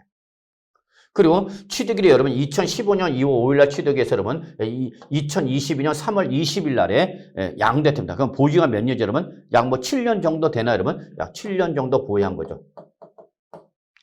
그리고 양도 당시 동일 세대원 중 보유한 주택은 해당 양도주택이 하나며 이외의 주택과 조합 입주권 또는 분양권은 없다. 그럼 이거 여러분부터 뭘 말하는 거죠, 여러분? 이거는 1세대 1주택이다 그 얘기죠. 1세대 1주택인 거죠. 그래서 1세대 1주택에서 여러분 몇 년? 바로 7년 보유했으니까 당연히 뭐예요, 여러분? 비과세 대상인 거죠. 기타 필요는 별도로 안 나왔죠. 그래서 전액 비과세가 돼야 되는 거죠. 그런데 얘가 무슨 주택이다 보죠? 고가주택이 걸려버린 거죠. 고가. 그럼 고가주택은 비과세 적용하고 안 하고 과세가 되는 거죠. 무조건 과세죠. 이때 과세가 되는 양도책은 무슨 계산한다, 여러분? 안분 계산한다라는 거 꼭 기억하셔야 되겠죠. 그럼 이때 일단 양도책은 15억 원에서 6억 빼니까 얼마죠, 여러분? 9억 원인가, 여러분? 9억이 나오는 거죠. 그럼 9억을 다 과세를 하고 안 하고 무슨 계산하죠, 여러분? 안분 계산하죠. 양도가 얼마에서 그러면 15억 원에서 상수 12억을 뺀 가액을 양도가 15라는 거죠. 그럼 이거 몇 프로죠? 그러면 15분의 3이 되는 거죠. 15분의 3이니까 몇 프로면 3, 5, 15, 20%가 되나요, 여러분? 그래서 바로 9억 원의 20%인 얼마? 2, 9, 18, 1억 8천만 원만 과세가 되는 거죠. 1억 8천만 원만 과세가 되는 거고 나머지 얼마, 여러분? 8억 2천만 원, 7억 2천만이 되는 거죠. 그래서 7억 2천만 원 뭐가 되는 거예요, 여러분? 비과세가 되는 거죠. 그래서 결국 지금 과세되는 양도책을 물어봤기 때문에 답은 몇 번, 여러분? 1억 8천만 나온다라는 거 잊지 마시고요. 비과세 요건 충족한 주택이라도 무슨 주택이면 고가 주택이면 비과세 적용해주고 안 해주고 과세가 되는데 무슨 계산한다 그러면 안분 계산한다 꼭 기억하셔야 돼요, 여러분. 이렇게 좀 봐주시고요. 답은 몇 번이죠, 여러분? 요 2번이 된다는 거 다시 한번 말씀드리고요. 자, 32번 갑시다. 자, 32번. 소득세법 시행령 162조에서 규정하고 있는 양도 또는 취득시 관한 내용으로도 틀린 거 물어봤죠. 양도 또는 취득시기 물어봤죠. 자, 틀린 거. 이거는 뭐 여러분 별표 하나 정도만 표시해도 큰 무리는 없지 않을까 생각합니다. 자, 1번. 대금을 청산한 날에 원칙적인 양도 또는 취득시기가 되는 거죠. 근데 그 전에 소유권 이전 등기를 했다. 그럼 당연히 이제 여러분 등기 접수되는 거죠. 그래서 1번은 맞는 말이죠, 뭐. 자, 2번. 자기가 건설한 건축물이죠, 여러분. 그러면 그때는 언제, 여러분? 건축법에 따른 사용승인서 교부일이 되는 거죠. 다만 사용승인서를 교부도 하기 전에 뭐였다, 여러분? 사실상 사용하거나 임시사용 승인을 받았다. 그럼 얘가 빠른 거죠? 그때는 바로 사용일 또는 임시사용 승인이 되는 거죠, 여러분. 근데 건축 허가를 받지 아니하고 건축하는 건축물 뭐죠, 여러분? 이거 무허가 건축물이죠. 무허가 건축물이니까 당연히 사용 승인서라는 게 있어 없어? 없죠. 그러니까 그때는 어디로 가죠, 여러분? 사실상 사용일로 간다는 거 확인해 두셔야 되겠습니다, 여러분. 그래서 2번도 맞는 말이죠. 3번. 공익사업을 위한 토지 등의 취득 및 보상에 관한 법률이나 그 밖의 법률에 따라서 공익사업을 위하여 뭘 당했죠, 여러분? 수용당했죠. 그 수용을 당했던 어떤 날이죠? 여러분? 대금 청산일, 수용 개시일 또는 등기 접수일. 이 세 개가 나왔죠. 어떤 날이죠? 빠른 날이 되는 거죠, 여러분. 3번도 맞죠. 4번. 상속을 받았다. 그럼 언제죠, 여러분? 상속 개시죠. 증여받았다. 언제죠, 여러분? 증여받은 날이 되는 거죠, 여러분. 자, 그런데 5번 볼까요, 여러분? 자, 5번. 도시개발법에 따른 환지 처분으로 교부받은 토지 면적이 환지 처분에 권리 면적보다 어떻게 했다? 증가됐다, 여러분. 그러니까 받아야 할 면적보다 더 많이 받은 거죠? 그럼 뭐예요, 여러분? 증한지죠. 증한지는 언제죠, 여러분? 언제 취득하는 거예요, 여러분? 환지 전 토지 취득이다. 아니죠. 환지 전 토지 취득이는 뭐죠, 여러분? 원칙이죠. 환지 처분을 받은 토지를 양도했을 때의 원칙적인 취득 시가 되는 거고, 이거는 지금 증한지나 감한지가 나면 그때는 예외. 그때는 언제죠, 여러분? 이때는 바로 환지 처분 공고일의 다음 날이 되는 거죠. 그래서 증한지나 감한지가 나면 여러분 이때는 언제다? 환지 처분 공고일의 다음 날, 환지 처분 공고일의 다음 날에 양도를 하거나 취득한 걸 보는 거죠, 여러분. 그래서 5번은 틀린 말이 되는 거죠, 여러분. 그래서 5번이 정답이 되나요? 뭘 물어봤으니까 틀린 거 물어봤으니까 답은 몇 번이로 5번 확인해 두시기 바라겠습니다. 자, 그 다음에 33번 보죠. 다음 중 양도소득세의 양도차익 계산이죠, 여러분. 양도차익 계산. 별표 3개짜리죠, 여러분. 몇 개, 옳은 것은 몇 개인가 보죠, 여러분. 다만, 첫 번째, 양도와 취득 시 실질 거래가 확인할 수 있다. 그럼 언제, 여러분? 실질 거래가이죠, 여러분. 실질 거래가요. 다만 실질 거래가를 확인할 수 없다. 그러면 어째 여러분? 매사례가에 환산 취득가에 감정가 기준시가를 순차적으로 적용하여 산정 가격을 취득하여 한다. 맞아, 틀려, 여러분? 틀렸죠. 이거 여러분. 양도자가 취득 당시 실질 거래가 가격을 확인할 수 없으면 취득 당시 실질 거래가를 확인할 수 없을 때는 여러분 뭐죠? 매매사례가이죠. 그다음에 뭐죠, 여러분? 감정가이죠. 그다음에 뭐죠, 여러분? 환산 취득가이죠. 그러나 기준시가는 나와 못 나오는 거죠, 여러분. 그래서 여러분 요거 구분 잘 하셔야 됩니다. 두 번째 지문은 틀린 지문이죠. 근데 세 번째, 누가 세무서장이, 관할 세무서장이 양도 또는 취득 당시 실질 거래가 확인할 수 없어, 인정할 수 없어, 뭐 할 때, 여러분? 추계조사 결정 경쟁하는 거죠. 그때는 뭐죠, 여러분? 매, 감, 환, 기. 이때는 기준시가 나온 거죠, 여러분. 그래서 여러분, 이거 잘 구분을 못한 사람도 많아요, 여러분. 그래서 추계조사는 여러분 항상 누가 하는 거고, 여러분? 세무서장이 하는 거고요. 세무서장이 추계조사는 마지막 사용하시는 방법이 뭐예요, 여러분? 바로 기준시가입니다. 그래서 이때는 기준시가 나옵니다. 그래서 여러분, 매감, 환이 나오고 이때는 뭐가 나온다? 기준시가 나왔어요. 그러나 양도자는 기준시가 사용하면 돼요? 안 돼요? 안 됩니다, 여러분. 이거는 양도차 계산 방법이 2007년도 바뀐 거기 때문에 여러분 주의하시기 바랍니다. 두 번째는 틀린 거고 세 번째는 맞다. 요 세무서장이 추계조사할 때는 기준시가 나온다는 거 잊지 마세요. 그다음에 네 번째, 취득가액을 뭐라면 여러분? 실질 취득가액이 아니라 매감 환기로 하면 그때는 기타 필요 경비로 나오는 게 바로 뭐죠, 여러분? 필요 경비 계산 공제이다. 취득가액의 실질 취득가액이면 자본적 지출액과 양도비가 나오는 거고 여러분. 매감 환기에 나올 때 필요 경비 계산 공제 나오는데 이때 필요 경비 계산 공제는 취득 당시 기준 시가에다가 양도 물건별 공제를 곱한 거다라는 거 잊지 마시기 바랍니다. 그래서 여러분 이것도 맞는 지문이죠. 그래서 결국은 지금 옳은 것은 몇 개가 되는 거죠? 첫 번째, 세 번째, 네 번째, 옳은 건 세 개. 답은 2번이 된다는 거 확인해 두시기 바라겠습니다. 자, 그래서 이 정도 하고요. 34번 갈까요, 여러분? 자, 계속해서 풀죠.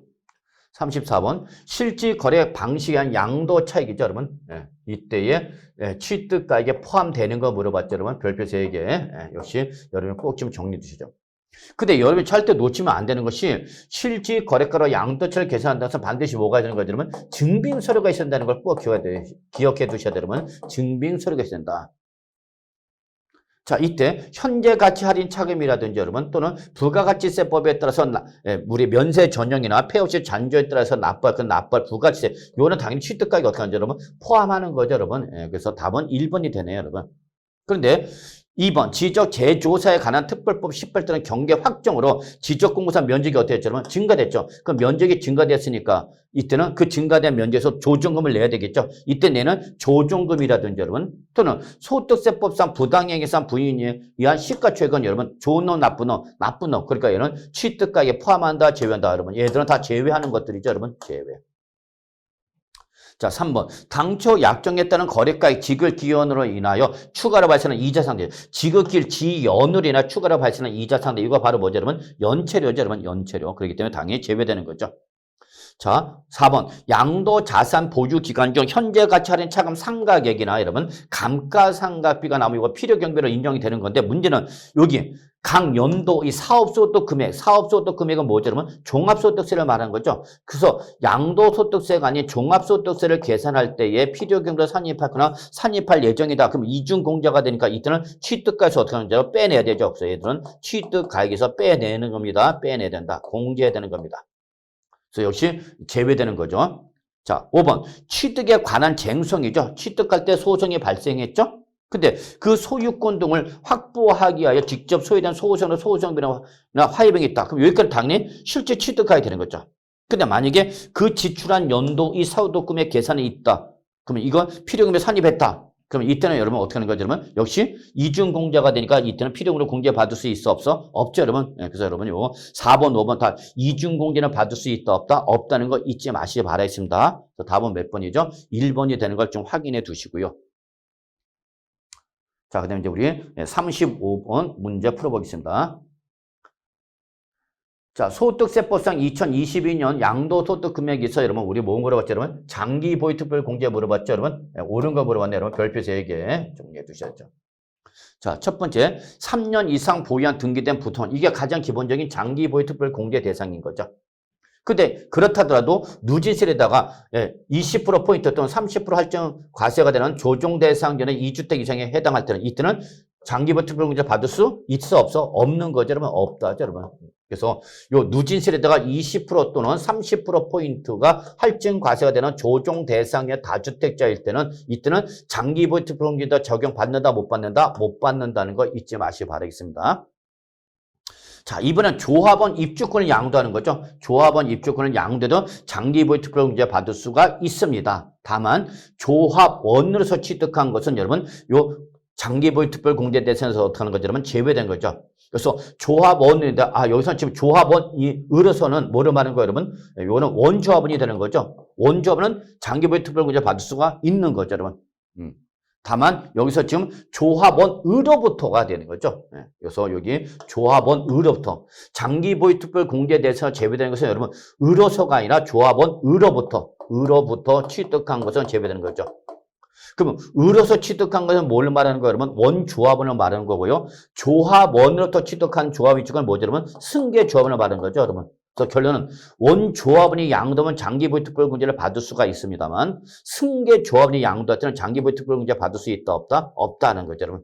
그래서 장기보유특별 공제 대상에 적용받을 수 있는 것은 여러분 조합원 의료소 취득했을 때가 받을 수 있는 거고 의료부터가 제외된다라는 거 잊지 마시기 바랍니다, 여러분. 그래서 결론 제외되는 것은 의료부터 제외되는 것이라는 거 잊지 마시고 그래서 2번도 틀린 지문이 되는 거죠, 여러분. 그래서 1번과 2번 다 틀린 지문이 되겠습니다.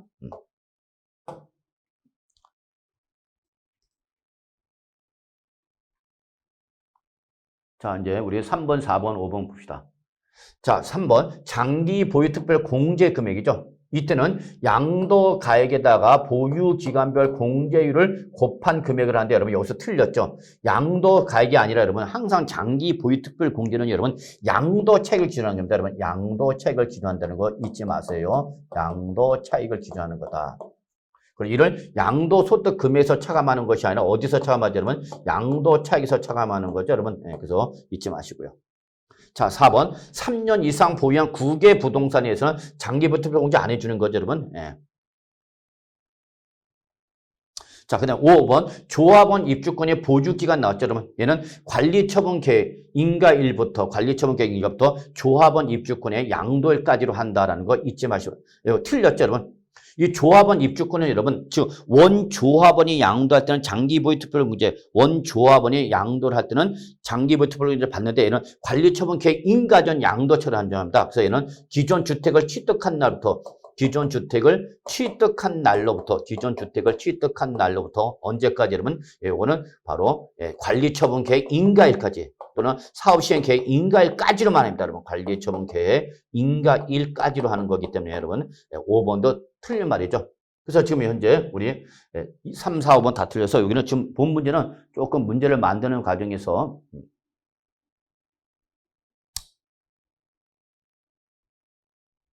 네, 이거는 답이 없는 걸로 되어 있습니다. 옳은 것은 없다. 그래서 여러분 1번, 2번 다 3, 4, 5번 다 틀렸네, 여러분. 그래서 여기서 좀 잘못됐죠, 여러분. 네, 그래서 결론 35번에 여러분 모두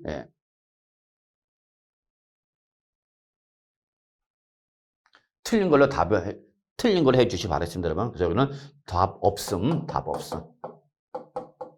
답이 없으니까 여러분 다 모두 정답 처리되는 거죠, 여러분. 그래서 이렇게 좀 정리해 주시 바라겠습니다. 그래서 1, 2, 3, 4, 5번 다 틀렸다. 답이 있다, 없다? 없다는 걸 좀 정리해 주시고요. 자, 그 다음에 다음 문제 넘어가십니다. 36번 넘어갈까요? 36번. 자, 이번엔 양도소득 기본공제죠, 여러분. 옳지 않은 거 물어봤죠, 여러분. 여기는 별표 하나 정도만 표시해 주시기 바랍니다.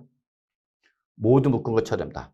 1번 양도소득 있는 거주자. 얘가 바로 뭐죠, 여러분? 공제 대상이죠, 여러분. 그래서 여러분 양도소득 기본공제는 사람을 보고 공제는 기본공제, 인적 공제다 하는 거 잊지 마시고요. 다만 미등기 양도할 때는 해준다, 안 해준다? 안 해주는 거죠, 여러분. 그래서 기억은 맞는 말이 되겠죠. 니은 양도소득 기본이나 부동산 하나, 주식 등 하나, 파생상품 하나, 신탁수익권 하나 이렇게 네 가지의 소득별로 동그라미 치세요. 소득별로 구분해서 각각의 해당 과세기간 양도소득 금액이죠. 양도소득 금액에서 얼마씩 받는다, 여러분? 각각 연간 250만 원 공제한다. 맞는 말이죠, 여러분. 요걸 여러분 특히 소득별을 여러분 자산별로 양도 자산별로 바꿀 수가 있습니다. 그래서 틀렸다는 거 잊지 마시고요. 자, 디귿. 국외 부동산이죠. 국외 부동산의 양도에 대해서도 국내 부동산의 양도소득과는 별도로 구분 공제받을 수 있어 없어? 있는 말이죠, 여러분. 그래서 디귿 맞는 말이죠. 다만 주식이나 파생상품 등은 여러분 국내 거와 국외 거를 구분하지 않고 여러분 합산해서 공제한다는 거 잊지 마시기 바랍니다. 자, 리을 양도소득금액에 조세특례자법 기타 관련 법률 때는 뭐가 있다 그러면 감면소득금액이 있답니다. 감면소득금액이 있다. 그럼 그때는 해당 감면소득금액에서 먼저 공제한다면 맞아서 틀렸어요, 여러분? 틀렸죠. 감면소득금액 외의 양도소득금액에서 먼저 공제하는 거죠. 그리고 그 비감면 대상 중에서는 먼저 양도한 자산부터 양도소득 공제, 기본 공제하는 거죠. 그래서 여러분, 리을은 틀린 지문이 되겠습니다. 그래서 당연연도 중에 여러분 꼭 기억하셔야 돼요. 당연연도 중에 감면 대상과 비감면 대상을 같이 양도했다. 그러면 감면 대상에서 공제받지 말고 어디서 받으라? 비감면 대상에서 공제받는다는 거 기억해 주시기 바랍니다, 여러분. 그래서 옳은 것은 뭐죠? 기역, 니은, 디귿 4번이 답이 되는 걸 확인해 두시기 바라겠습니다. 자, 다음 문제 풀어볼까요? 37번이죠. 자, 양도소득세 증여유효 과세 여러분 꼭 기억해 두셔야 되겠죠, 여러분. 증여유효 과세 최근에 개정 나왔죠? 틀린 거 물어봤네요, 여러분. 자, 일단 증여 이율과세 세금을 많이 떼려고 하는 거라면 세금을 많이 떼려고 하는 거 일반적 증여보다 세금을 많이 떼려고 증여 이율과세를 하는 거니까 양도재입에서 맞아야 돼 피해야 되면 피해야 되는 거죠. 그러면 요 증여 이율과세는 누구일 때만 배우자나 직계 준비속일 때만 적용한다는 거 잊지 마시고요. 그래서 이걸 두 글자로 우리가 뭐라 표현한다 그러면 저는 왼수라고 그럽니다. 여러분. 그래서 왼수지간에 뭘 받고 증여를 받았고 증여 받은 나토 자 똥을 치세요. 몇 년이네? 5년이네. 5년이네. 제3자한테 양도해야 된다는 거 잊지 마세요. 요거 출제는 고칠 수 있습니다. 10년으로 바꿀 수 있어요. 10년이 아니라 몇 년? 여러분 5년이라는 거 잊지 마세요. 이때 요 증여 이율과세는 토지나 건물이나 부동산 또는 부동산을 취득할 수 있는 권리 그리고 뭐지 여러분 시설물 이용권 회원권에 한해서 적용한다는 거 잊지 마시기 바랍니다. 자, 3번 양도차익을 계산함에 있어서 취득가액은 해당 배우자나 직계준비속의 취득 당시 당초 취득가하는 거죠. 그리고 이때 증여받은 재산에 대해서 납부할 거나 납부할 증여세가 있다. 그럼 이거는 양도차익 한도 내에서 여러분 필요경비에 산입한다. 이게 바로 여러분 증여이율과세 결론이죠. 이게 가장 중요한 얘기죠. 여러분. 나 증여 2월 과세 대상이야. 그러면 이때는 증여받은 날 기준이 아니라 증여자의 당초 취득일로 간다는 것이고요. 이때의 그 증여자의 당초 취득가를 뭘로 하려면 실제 취득가를 잡아라. 그 얘기죠. 여러분. 이게 결론이죠. 자, 4번 장기 보유 특별 공제 또는 세율을 적용할 때 보유 기간은 증여받은 날 취득시한다. 아니죠. 이 증여받은 날은 원칙일 때가 맞는 말이고 여러분 증여 2월 과세 때는 여러분 증여받은 날이 아니라 어떤 날 기준에 여러분 증여자의 당초 취득을 가는 거죠. 증여자의 당초 취득을 한다는 거 기억해 두셔야 합니다. 자, 그래서 4번이 틀린 말에서 정답이 되겠네요, 여러분. 5번 증여 2월 과세 세금을 많이 떼려고 하는 거죠, 여러분. 그래서 증여 2월 과세 규정을 적용 계산한 양도소득세가 이를 적용하지 아니하고 계산한 양도세보다 반드시 뭐야죠, 여러분? 커야 되는 거죠. 예. 따라서 적은 경우는 적용한다, 적용하지 않는다, 적용하지 아니한다는 거죠. 큰 경우에는 적용하는 거고 적을 때는 적용하지 아니한다는 거 잊지 마시기 바라겠습니다, 여러분. 그래서 37번 답이 몇 번, 여러분? 4번이 되는 거 확인해 주시고요. 자, 다음 문제 풀어볼까요? 다음 문제 38번인가요?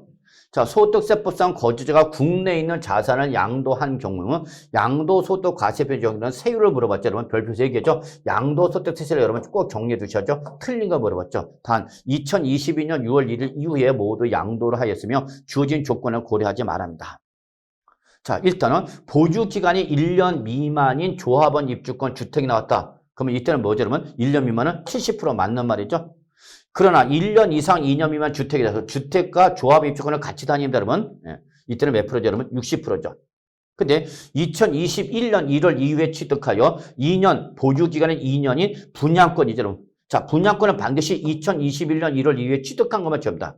양도소득세를 규제 대상이 되는 여러분, 분양권은 반드시 2021년 1월 1일 이후에 취득한 것만 말하는 거고, 여러분. 그 전에 취득한 분양권은 우리 규제 대상의 분양권이 아니라 단순히 부동산에 관한 권리를 취급합니다. 여러분, 주의하셔야 됩니다. 어쨌거나 이렇게 보유 기간이 2년 이상의 분양권은 6%부터 45%까지 8단계 초과 누진 적용한다. 아니야. 요거 적용하지 못합니다. 분양권은 2년 이상을 보였더라도 여러분 60%입니다. 그래서 여러분 분양권은 1년 미만은 몇 프로? 70%. 1년 이상부터 무조건 60%입니다. 그래서 여러분 분양권은 절대 누진세를 적용받을 수가 없다는 걸 기억하셔야 됩니다. 그래서 3번이 틀린 말이 되는 거죠. 자, 그 다음에 4번 양도소득세 과세 표준이 1,200만 원 이하인 등기된 비사업용 토지죠. 자, 비사업용 토지인데 여러분 이때 지정지역에 있지 않다라고 했습니다, 여러분. 그러면 비사업용 토지 일단 여러분 원칙적으로 누진세에다 몇 프로 더한다, 여러분 10% 할증 과세가 되는 겁니다, 여러분. 10% 할증 과세. 그래서 비사업용 토지는 몇 프로 할증 과세한다? 누진세에 10% 할증 과세한다. 근데 과세 표준이 지금 얼마니까 여러분? 1,200만 원이면 여러분 몇 프로냐? 6%세 누진세를 지급합니다. 그러니까 6%다 10% 더하니까 몇 프로가 된 거죠, 여러분? 16%가 된 거라는 걸 잊지 마시기 바랍니다. 근데 만약에 지정 지역에 있다. 그러면 이때는 누진세에다가 10% 더한 거에다가 또다시 10% 더합니다, 여러분. 그래서 몇 프로 여러분? 20% 더하는 거죠, 여러분. 그래서 이 비사업용 토지는 조정 대상 지역 여부 확인하셔야 됩니다, 여러분. 그래서 조정 대상 지역이 아니다. 조정 지역 그래서 소득세법상 투기 지정 지역이 아니다. 그러면 몇 프로 할증과세하고 이러면 10%. 만약에 소득세법상 투기 지정 지역에 있다. 그러면 이때는 몇 프로? 20% 더한다는 걸 주의하시기 바라겠습니다, 여러분. 아시겠죠? 자, 5번. 미등기 건물로서 미등기 양도 제외 자산이 아닐 때는 그냥 몇 프로 되는 거죠, 여러분? 70% 적용하는 거죠. 예, 그래서 여러분 답은 몇 번? 3번이 되는 걸 확인할 수 있겠습니다. 자, 다음 문제 풀어볼까요? 39번. 다음 중 양도소득세 신고 납부제 여러분 별표 3개짜리죠. 옳지 않은 거 물어봤네 여러분. 1번 양도소득세 과세 대상 자산을 양도한 거주자 얘가 바로 뭐죠 여러분? 예정신고 의무자가 되는 거죠. 이 경우 양도 차익이 없거나 양도 차손이 발생했어도 신고는 해야 돼 안 해야 돼? 해야 되는 거죠. 그래서 신고해야 됩니다. 신고 안 한다 그러면 틀린 말이 됩니다. 다만 외국법인이 발행한 또는 외국 시장에 상장된 주식 이건 뭐죠 여러분? 서학개미 많이 들어보셨죠? 또는 파생상품일 때는 예정신고 의무가 없습니다. 여러분 주의하시기 바랍니다. 자 2번 2022년 3월 28일 건물 양도했습니다. 이때 양도소득 과세표는 자 예정신고는 3월 28일이 속한 달에 말부터 2월 이내가 되는 거죠 여러분. 여기서 언제가 되죠 여러분? 5월 말이 되는 거 맞는 말이죠. 근데 3번 부담부 증여일 때는 채무액에 해당하는 부분은 양도세 신고하는 거죠. 이때는 양도에 속한 달의 말일로부터 2개월 이내. 여긴 틀렸죠. 여기는 몇 개월이죠 여러분? 3개월 이내가 되는 거죠. 그래서 여러분 요게 2번이 원칙이고요. 그죠? 3번이 예외 중에 하나인데 3번이 틀렸네 여러분. 그래서 3번은 답이 되겠습니다. 그래서 원칙은 2개월 이내인데 부담부 증여일 때의 채무액에 상당하는 양도세는 여러분 2개월 이내가 아니라 몇 개월 이내? 3개월 이내가 되는 거죠. 그래서 답은 몇 번 여러분? 3번 확인해 주시고요. 4번 예정신고 납부세액이 얼마냐면 1,700만 원이다. 그러면 납부기는 지난 후 2개월 이내에 여러분 분할 납부할 수 있죠 여러분. 그래서 당초 기한 때 얼마 내고 1,000만 원 내고 나머지 700만 원을 분납기 때 내는 거죠 여러분. 5번 양도소득세 납세는 양도세 10% 무조건 뭐로? 지방소득세 낸다는 거 잊지 마세요 여러분. 그래서 항상 소득세가 있으면 뭐가 온다 여러분? 지방소득세 몇 프로 여러분? 10%.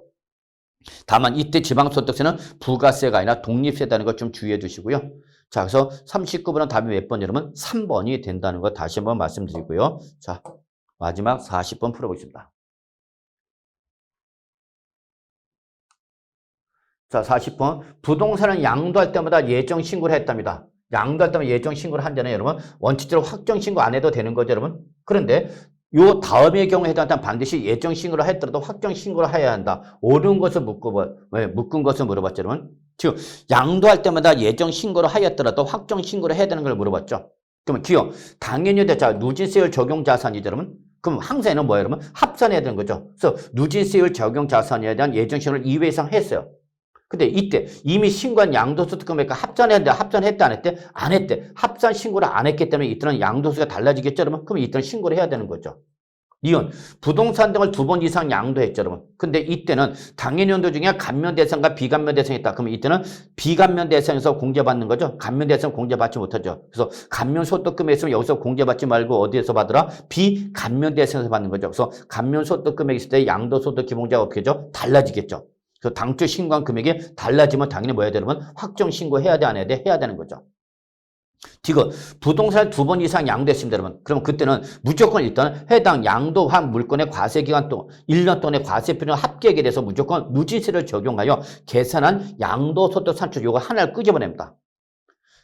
올해 2번 양도했다 그럼 2번 양도한 과세 물건의 과세표를 구하고 여러분 거기에 대해서 무조건 무슨 세요 여러분? 누진세를 적용해서 양도소득세 나온 거 요구하고 자산별로 개별적으로 양도소득세 낸 걸 구해서 둘 중에 어떤 거 여러분? 큰 걸로 내야 됩니다. 이걸 적용하다 보니까 당초 신고한 양도소득세가 어떻게 되면 달라진답니다. 당초 신고한 양도소득세가 어떻게 되면 달라질 때는 당초 신고한 양도소득세가 어떻게 되면 달라지면 이때는 반드시 확정 신고해야 돼 안 해야 돼? 해야 되는 거죠 여러분. 그래서 기억 니은 뜻 아시죠? 근데 리은 당해년도에 양도소득세 과세 대상이 이축권, 그다음에 골프앤커 이거 다 뭐죠 여러분? 기타 자산이죠 여러분. 그럼 기타 자산은 무조건 무슨 세율 적용한다 여러분? 누진세를 적용한다 여러분. 그래서 기타 자산은 무조건 뭐야 여러분? 누진세를 있죠. 이거를 이미 신고한 양도소득 금액과 뭐였죠 여러분? 합산해서 신고를 했죠 여러분. 합산해서 신고를 했기 때문에 얘는 제대로 신고를 한 거니까 얘는 확정 신고 의무가 있어 없어? 없는 거죠 여러분. 그래서 결국은 확정 신고를 해야 되는 것은 뭐죠, 여러분? 기억, 니은, 디귿이죠, 여러분. 예, 그래서 답은 기억, 니은, 디귿에 해당하는 몇 번, 여러분? 바로 4번이 정답이 되는 거죠, 여러분. 예. 자, 그래서 4번이 정답이 되는 걸 확인해 주시기 바랍니다. 자, 그래서 여러분, 우리 여기까지가 제1회 동영모의고사 해설 강의가 됐습니다. 그래서 제1회는 처음이다 보니까 여러분 일단 순서대로 진도별로 나갔다는 거 잊지 마시고요. 여기 좀 제가 정리한 문제 여러분 잘 모르시겠다. 그럼 반드시 꼭 기본 이론 등을 통해서 다시 한번 꼭 정리해 주시기 바라면서 자, 1회 동영모의고사 해설 강의 마무리하겠습니다. 여러분. 네, 수고하셨습니다.